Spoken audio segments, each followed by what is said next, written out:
So guys आज का मौसम कुछ ऐसा हो रखा था, इतना प्यारा मौसम था ना गाइज़, आप सभी से क्या ही बताऊँ। काले बादल थे आसमान में और इतनी ठंडी ठंडी हवाएं चल रही थी, बहुत अच्छा लग रहा था। तो मैं सुबह उठ के देखी तो ऐसा नज़ारा कुछ हुआ था, तो मैंने सोचा कैप्चर कर ले और आप सभी को भी दिखाया जाए कितना खूबसूरत व्यू है यहाँ का। और जब हमारे रूम से निकलेंगे ना, आप हमारे रूम से डायरेक्ट आपको इतना खूबसूरत मतलब व्यू देखने को मिलेगा, मतलब अलग ही लेवल का सुकून होता है guys. So good morning everyone, कैसे हैं आप सभी लोग। आई होप आप बहुत अच्छे होंगे ना, आप सभी की प्रिपरेशन भी बहुत अच्छी चल रही होगी। तो गाइस आज सुबह को मैं बहुत ही जल्दी उठ गई थी, तो घर का पूरा काम ख़त्म करके झाड़ू पोछा बर्तन सारा काम मैंने ख़त्म किया और उसके बाद मैंने नाश्ता वगैरह बनाया, फिर जाकर मैंने नहाया। तो अभी मैं नहा के आ गई। तो सबसे पहले हम चाय पियेंगे। और गाइस आज का वीडियो बहुत ही इंपॉर्टेंट होने वाला है, क्योंकि बहुत सारे लोग कह रहे थे ना कि कंसिस्टेंसी कैसे मेंटेन करें, उसके ऊपर आप वीडियो बनाइए। तो आज इस वीडियो में कंसिस्टेंसी कैसे मेंटेन करें इसके बारे में भी बताने वाली हूँ। आल्सो मैं अपनी जितनी भी स्टडी रूटीन है, मैं किस तरीके से कौन सा सब्जेक्ट पढ़ती हूँ और मेरी स्ट्रैटेजी क्या है, इसके बारे में भी इस वीडियो में मैं बताने वाली हूँ। तो आप सो गाइस अभी मैं नहा के आ गई। तो सबसे पहले हम चाय पियेंगे, उसके बाद अपना जो है जितना भी स्लॉट है सारा स्टार्ट करेंगे। और आप सभी को ये भी मैं शेयर करने वाली हूँ आप सभी के साथ कि मैं सबसे पहले किस सब्जेक्ट से स्टार्ट करती हूँ। जैसे मैं सबसे पहले इंग्लिश पढ़ती हूँ या मैथ पढ़ती हूँ, और मैं पढ़ती हूँ तो कहाँ से पढ़ती हूँ, किस टीचर से पढ़ती हूँ, तो ये सारी चीज़ें आप सभी के साथ शेयर करेंगे। कि बहुत दिनों से मैंने स्टडी रूटीन अपना शेयर नहीं किया था आप लोगों के साथ, तो बहुत सारे लोगों का कमेंट आ रहा था कि प्लीज़ अपनी स्टडी रूटीन शेयर करिए। तो ये वीडियो आप सभी के लिए बहुत ही ज़्यादा मोटिवेशनल होने वाला है। तो देखते हैं कि एक बैचलर लाइफ कैसी होती है एस्पिरेंट की और कैसे वो लोग प्रिपरेशन करते हैं। यहाँ पे मैंने धूप जला दिया है, बिकॉज़ जब भी मैं घर की साफ़ सफाई कर लेती हूँ ना, नहाने के बाद आके घर में धूप जलाती हूँ, इसकी खुशबू मुझे बहुत अच्छी लगती है। अभी मैं बना रही हूँ चाय। और गाइस ये बर्तन थोड़ा सा गंदा हो रखा है, बिकॉज़ मैं जब 4 बजे उठी थी ना, तो इसमें मैंने चाय बनाया था और फिर मैंने इसको ढक के रख दिया और अभी दोबारा मैं इसमें चाय बना रही हूँ। तो फिर अभी धुल लेंगे इसके बाद, बिकॉज़ यार बार बार कौन बर्तन धोने जाएगा, टाइम वेस्ट होता है बहुत ज़्यादा। तो देखिए यहाँ पे हो रहा है चाय। तो सबसे पहले मैं अपनी स्टडी स्टार्ट करती हूँ इंग्लिश से, क्योंकि इंग्लिश मेरा स्ट्रॉन्ग स्कोरिंग सब्जेक्ट बन सकता है। आज मैं 4 घंटे डेडिकेट करने वाली हूँ सिर्फ इंग्लिश को। और first of all I am starting with preposition. मैं प्रीपोजिशन के सारे रूल्स और यूजेस को प्रॉपर्ली रिवाइज करूँगी, ताकि मेरी जो बेसिक्स है स्ट्रॉन्ग हो जाए। उसके बाद मैं प्रैक्टिस क्वेश्चन सॉल्व करूँगी, क्योंकि सिर्फ मतलब थ्योरी पढ़ने से ना इम्प्रूवमेंट नहीं होगा। तो my strategy is simple, concept plus revision plus practice. तो पहले कॉन्सेप्ट क्लियर करूँगी, फिर रिवाइज करूँगी और लास्ट में जो है क्वेश्चन सॉल्व करूँगी। और कैसे एक चीज़ आप सभी को बता दूं, अगर आप लोग प्रीपोजिशन का रिवीजन कर रहे हो तो आप लोग क्या करिए कि सबसे पहले ना प्रीपोजिशन के रूल समझिए। जब आपको रूल समझ में आ जाए तो एग्जाम्पल्स लिखिए, क्योंकि अगर आप एग्जाम्पल्स लिखते हैं ना तो उससे आपको अच्छे तरीके से और भी अच्छे तरीके से सारी चीज़ें समझ में आ जाएंगी। यहाँ तक जो वोकैब है ना गाइस, अगर मैं वोकैब भी याद करती हूँ ना, तो जो वोकैब मुझे याद हो जा रहा है उसका तो ठीक है, मैं रट ही लेती हूँ। पर जो वोकैब मुझे नहीं याद आ रहा है, नहीं याद हो रहा है, उसको मैं सेंटेंसेस में यूज़ करके उस वोकैब को याद करती हूँ तो याद हो जाता है। कभी कभी मुझे हिंदी टाइप का भी याद करना पड़ता है, जैसे वोकैब मैं लिख रही हूँ तो उसको हिंदी में भी कन्वर्ट करके याद करना पड़ता है। तो ऐसा कोई नहीं है, आप हिंदी में भी कन्वर्ट करके याद कर सकते हैं, बस इतना है कि आपको वोकैब अच्छे तरीके से याद होना चाहिए। तो आप लोग एग्जाम्पल से अगर याद करते हो कोई भी चीज़ तो अच्छे तरीके से याद हो जाएगी। नेक्स्ट कन्फ्यूजिंग प्रीपोजिशंस आप अच्छे तरीके से मतलब रिवाइज कर लीजिए, जैसे कि इन है, ऑन है, एट है, सिंस है, फॉर है, उस पर आप ज़्यादा से ज़्यादा फोकस करिए, क्योंकि यही सारे प्रीपोजिशन है ना जो ज़्यादा आपको कन्फ्यूज़ करने लगेंगे। एग्जाम में 1-2 नंबर में इसी से गायब हो जाएगा। और यहाँ पे एमटीएस में तो आपका अगर एक आप मिस्टेक करते हो तो वहाँ पे 3 नंबर आपका डिडक्ट हो जाएगा। Oh sorry for that, because negative marking 1 number का है, तो 1 नंबर आपका डिडक्ट हो जाएगा। और हाँ, आपने जो भी पढ़ा है उसको दोबारा वीकली आप रिवाइज करिए, शॉर्ट नोट या ट्रिक्स आप बना लीजिए। फिर आप MCQ fill in the blank solve करिए, प्रीवियस ईयर क्वेश्चंस ट्राई करिए। और आप सभी को मैं एकदम सही से बताऊं तो मैं अभी प्रीवियस ईयर पेपर पे काफ़ी ज़्यादा फोकस कर रही हूँ, क्योंकि मेरा इंग्लिश का सिलेबस सारा कवर है, फिर भी मैं जीरो से स्टार्ट की हूँ ताकि मेरा और इंग्लिश अच्छा हो जाए।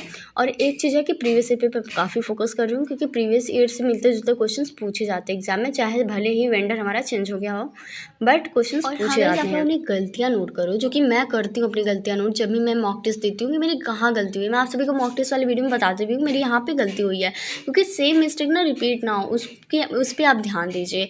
फिर उसके बाद मेरा जो है इंग्लिश खत्म हो जाता है, तो इंग्लिश रिवाइज करने के बाद मैं चली जाती हूँ संकट मोचन टेम्पल, जो कि वाराणसी में है। और कौन कौन वाराणसी से आप लोग कमेंट करके बताइएगा। और यहाँ पे गाइस काफ़ी मुझे सुकून मिल रहा था मंदिर में।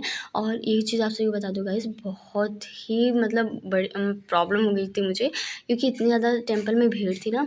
आरती का टाइम था और टेम्पल में बहुत ज़्यादा भीड़ थी, मतलब लोगों के बीच इतना ज़्यादा भीड़ में मेरी सांस फूलने लगी थी।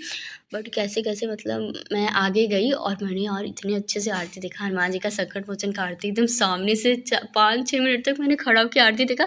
और देर तक मैं देख सकती थी, वहाँ पे खड़ी रह सकती थी, बट मेरे ना सांस फूलने लगी थी, तो मैं वहाँ से हट गई। फिर मैं गई थी जो है दुर्गा कुंड टेम्पल, और वहाँ पे दुर्गा जी का मैंने दर्शन वगैरह किया। और फिर उसके बाद मैं घर पे आ गई।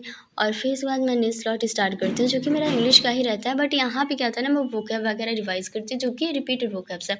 ज़्यादातर मैं क्या करती हूँ ना गाइस, जो रिपीटेड वोकैब्स हैं उसको मैं ज़्यादा पढ़ती हूँ।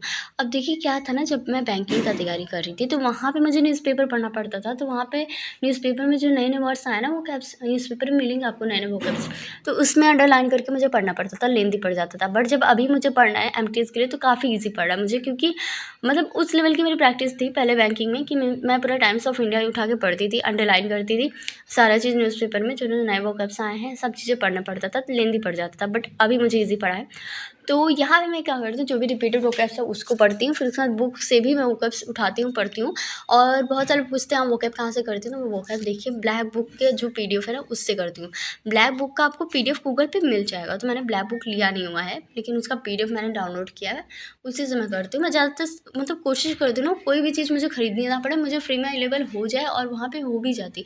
ऐसा नहीं है मैं बुक वगैरह खरीद नहीं सकती, बट अगर आपके फ्री सोर्सेज अवेलेबल है, तो आप क्यों मतलब फालतू में मनी वेस्ट करोगे अपना। तो मैंने क्या किया था, ऐसे नेट से निकाल लिया और उसको जो है मैंने प्रिंट भी कराया हुआ था पूरा। वो पता नहीं मेरा ब्लैक बुक का मैंने सारा प्रिंट कराया था, वो कहाँ पे है मेरा पेज, बट मैंने इसको प्रिंट कराया हुआ था।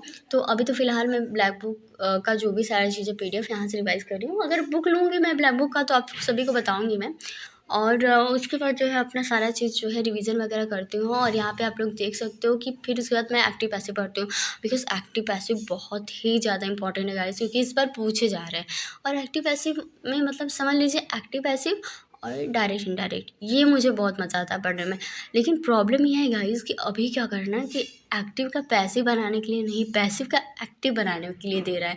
तो उसमें थोड़ी-सी मुझे प्रॉब्लम हो जा रही है। कुछ-कुछ में नहीं हो रही, बट कुछ-कुछ में मुझे प्रॉब्लम हो रही है गाइस। क्योंकि अगर आपने प्रैक्टिस किया है एक्टिव से पैसिव बनाना, डायरेक्ट से इनडायरेक्ट बनाना, लेकिन पेपर में दे रहा है पैसिव से एक्टिव बनाना, उल्टा दे रहा है, और इनडायरेक्ट से डायरेक्ट बनाना, तो थोड़ा बहुत कन्फ्यूज़न होगा। और मुझे गाइस ये कन्फ्यूज़न हो रहा था, क्योंकि जब मैं मॉक टेस्ट दे रही थी ना, तो मेरा उसमें गलतियाँ हो रही थी। क्योंकि यहाँ पे दे रहा था कि पैसिव से एक्टिव बनाना, लेकिन एक्टिव से पैसिव बनाने के लिए दे रहा था, तो वहाँ पे मेरा जो करेक्ट हो रहा था। तो यहाँ पे सारी चीज़ें मैंने लिख लिया है अपने नोट्स में। और बहुत सारे पूछते हैं अपने नोट्स पूरा बनाया, तो मैंने नोट्स तो बनाया मैंने, लेकिन क्या है ना कि काफ़ी लेंदी नोट्स बना दिया है मैंने। और यहाँ पे मैंने अपना टेस्ट वगैरह भी लिया था, आप सभी को आगे भी वीडियो में दिखेगा, मैंने सारे टेस्ट वगैरह भी अपना लिया है। फिर गाइस मैंने जो है कोल्ड ड्रिंक लाया और चिप्स लाया, क्योंकि गर्मी में आप लोगों को पता है कि कितना ज़्यादा कोल्ड ड्रिंक वगैरह कंज्यूम किया जाता है। बट इसको पीने के बाद मेरी तबीयत ख़राब हुई गाइस। और मैं आप सभी से कहूँगी, प्लीज़ आप अगर कोल्ड ड्रिंक पीते हो ना, तो प्लीज़ आप मतलब कम कोल्ड ड्रिंक मतलब पीजिए, ज़्यादा मत पीजिएगा, क्योंकि काफ़ी तकलीफ हो जाती है, मेरी हुई थी। और फिर मैं चली गई कॉलेज में, चली गई, तो मैं क्या ही बताऊँ। उसके बाद मेरी बीपी लो हो गई थी, तो मैंने जो है यहाँ पे आके ओआरएस वाटर जो है पिया, क्योंकि काफ़ी मेरी बीपी लो गई गाइस। गर्मी में इतना ज़्यादा ट्रैवल करने के बाद ना, कॉलेज भी काफ़ी दूर है, तो ट्रैवल करने के बाद ऑटो वगैरह नहीं मिल रहा था। तो उसके बाद मैंने ओआरएस पिया, थोड़ा-सा मतलब तबीयत सही हुई, तो मैं अपना नेक्स्ट स्लॉट स्टार्ट करने के लिए बैठ गई, जहाँ पे मैं जीके पढ़ रही थी। जीके में मैं गाइस आप सभी से मैंने कहा ना कि मैं फिर से अपना सारा प्रिपरेशन स्टार्ट कर रही हूँ। स्टार्ट करने का मतलब ये नहीं कि जो पुराना पढ़ा हो एकदम भूल ही जा रही हूँ, लेकिन हाँ, मैं फिर से कर रही हूँ, सारा चीज़ फिर से डिटेल में पढ़ रही हूँ। और ये भी देख रही हूँ क्या पढ़ना है, क्या नहीं पढ़ना है। क्योंकि इससे पहले जब मैं प्रिपरेशन कर रही थी, तो ये नहीं देख रही थी कि क्या हमको छोड़ना है। कुछ-कुछ चीज़ देख रही थी, बट कुछ मुझे समझ नहीं आ रहा था, तो उसको भी पढ़े जा रही थी, जिससे कोई मुझे बेनिफिट मिल नहीं रहा था एग्ज़ाम में। जो है वो उस टाइप के क्वेश्चंस पूछे नहीं जा रहे थे, फालतू में टाइम वेस्ट हो रहा था, उसको पढ़ना पड़ रहा था। तो अभी इस चीज़ पे ज़्यादा मैं फ़ोकस कर रही हूँ। तो अभी मैं जीके पढ़ रही हूँ, और जीके में मैं पॉलिटिक्स से स्टार्ट की हूँ, तो अरिस्टोटल वगैरह है, जो भी सारी चीज़ें हैं वहाँ पे फर्स्ट पेज पे दिया रहता है, तो उसके बारे में पढ़ती हूँ। कॉन्स्टिट्यूशन के बारे में पढ़ती हूँ, अमेंडमेंट्स के बारे में पढ़ती हूँ, थोड़ा सा आर्टिकल के बारे में पढ़ती हूँ। और अभी गाइस मैं आर्टिकल जो छोड़ी हुई थी, मैं पहले इस वीडियो में आप लोगों को मैंने बताया हुआ था पॉलिटिक्स वाले वीडियो में कि मैं आर्टिकल भी नहीं पढ़ूँगी, जो भी पॉलिटिक्स का बेसिक है सारी चीज़ मैं कवर कर लूँगी, आर्टिकल लास्ट में पढ़ूँगी डिवाइड कर करके। एक दिन में 10 आर्टिकल 12 आर्टिकल याद करूँगी, दूसरे दिन 12 आर्टिकल याद करूँगी, तो ऐसे कर करके डिवाइड करके आर्टिकल याद करूँगी तो मुझे याद हो जाएगा।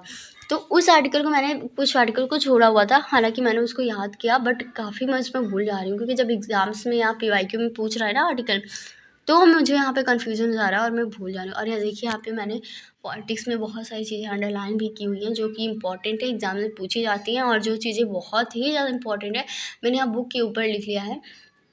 तो यहाँ सारी चीज़ें हैं, रिपब्लिक ऑफ इंडिया के बारे में दिया हुआ है और सारी चीज़ें इसमें दी हुई है। तो मैं लूसन से ही अभी कर रही हूँ, मतलब जो सब्जेक्ट्स हैं आपके ना, जैसे कि हिस्ट्री, पॉलिटी, इकोनॉमिक, ज्योग्राफी, ये सारी चीज़ें मैं जो है इससे ही कर रही हूँ। और गैस आप लोगों की प्रिपरेशन कैसी चल रही है, आप लोग कमेंट करके बताइएगा। तो अभी तो मैं पॉलिटी बस 1 ही घंटे पढ़ने वाली हूँ, क्योंकि मैं ज़्यादा पॉलिटी नहीं पढ़ने वाली हूँ, बस 1 घंटे पढ़ूँगी, जितना कवर होता है ठीक है, उसके बाद उतना अंडरलाइन कर दूँगी, नेक्स्ट डे पढ़ूँगी, या तो अगर आज टाइम मिला तो शाम को भी थोड़ा सा बैठ के पढ़ ही लूँगी। उसके बाद मैं एक्ट्स वगैरह के बारे में पढ़ती हूँ। और गाइस एक चीज़ आप सभी को बता दूँ, मैं गई थी 2024 में 10 दिसंबर को स्टेनो का पेपर देने, और मैंने ये एक्ट पढ़ा था, Pitt's India act, charter act, और पता नहीं मेरे दिमाग में क्या है ना कि मैं एग्ज़ाम सेंटर के बाहर में खड़ी थी और मेरे दिमाग में आया कि अरे यार पिट्स इंडिया एक्ट पूछ तो नहीं लेगा, हो सके पूछ ले। तो फिर उसके बाद पता मैंने पिट्स इंडिया एक्ट पढ़ा और एग्ज़ाम में वही डिट्टो कॉपी क्वेश्चन पूछा था गाइस, और मैं खुश हो गई थी एकदम, बाप रे। और फिर उसके बाद मैंने जो है अपना जो है डिनर बनाने का तैयारी शुरू कर दिया। और गाइस फर्स्ट टाइम मैं लाइफ में कटहल का सब्ज़ी बना रही थी, तो मैंने तेल उल डाला, सारी चीज़ें मतलब कि बनाई, ठीक बना। उसके बाद मैं देखिए कुछ इस टाइप से खाना बनाती हूँ कि एक साथ सारा चीज़ बन जाए, और लोटे में करके मैंने चावल डाल दिया, तो इससे ना इकट्ठा खाना बन जाता है, तो ज़्यादा मतलब प्रेशर नहीं होता दिमाग पे। क्योंकि देखिए अभी तो मुझे कुकिंग वुकिंग करना नहीं है, शेफ़ तो हूँ नहीं मैं, शेफ़ तो बनना नहीं है, मुझे पढ़ना है। तो मैं अभी सारी चीज़ें क्या करती हूँ ना, जल्दी करने की कोशिश करती हूँ, ताकि मेरे पढ़ाई के लिए ज़्यादा टाइम मुझे मिल जाए। नेक्स्ट मैं अपना जीके ही पढ़ती हूँ, जिसमें पॉलिटी ही रहता है, क्योंकि अभी मैंने 4 पेजेस ही पढ़े थे। थोड़ा सा मतलब शाम हो गई, तो शाम को ही मैं अपना खाना बना लेती हूँ शाम के टाइम, क्योंकि रात में एक्स्ट्रा टाइम मिल जाता है पढ़ने के लिए। और कैसे अगर आपको जीके अच्छे तरीके से पढ़ना है ना, तो आप सबसे पहले ना 3 पार्ट में जीके को डिवाइड कर लीजिए। सबसे पहले आप सभी का आता है स्ट्रैटेजी के, जिसमें हिस्ट्री, ज्योग्राफी, पॉलिटी होता है। सबसे पहले आप स्ट्रैटेजी के आप कवर कर लीजिए, ठीक है। फिर उसके बाद नेक्स्ट आप आइए करंट अफेयर पे, फिर उसके बाद रिवीजन करिए। और रिवीजन आपको ऐसा नहीं है लास्ट में ही करना है, लास्ट में आपको जो रिवीजन करना है, लेकिन आपको पता है अगर आप कोई टॉपिक आज पढ़ रहे हैं तो नेक्स्ट डे उसको रिवीजन करते रहिए। लास्ट में आपको ना शुरू से सारी चीज़ें पढ़नी है, अच्छे तरीके से रिवाइज करना है, और इससे ना आपका जो स्टडी होगा ना वो ऑर्गेनाइज हो जाएगा, तो आपको ज़्यादा प्रॉब्लम होगी नहीं। और मैं जीके के लिए डेली 1 से 5 घंटे देती हूँ, मतलब बहुत ज़्यादा टाइम देती हूँ। अभी इस टाइम तो मेरा जीके कम हो गया पढ़ना, क्योंकि 2 घंटे ही जीके पढ़ रही हूँ, नहीं तो ज़्यादा से ज़्यादा 3 ही घंटे हो रहे हैं, क्योंकि अभी ना मेरा बीकॉम लास्ट सेमेस्टर का एग्ज़ाम भी है, तो उसको भी देखना पड़ रहा। फिर बहुत सारे असाइनमेंट और प्रोजेक्ट्स भी मिले हैं कॉलेज से, जो कि मैंने ऑलरेडी कंप्लीट कर लिया, तो उसमें कोई प्रॉब्लम है नहीं। तो थैंक्स फॉर वॉचिंग गाइस, मिलते हैं नेक्स्ट वीडियो में और इसी एनर्जी के साथ। और आप लोगों को कैसा लगा वीडियो आप लोग कमेंट करके बताइएगा, चैनल को भी आप लोग सब्सक्राइब कर दीजिएगा। So thanks.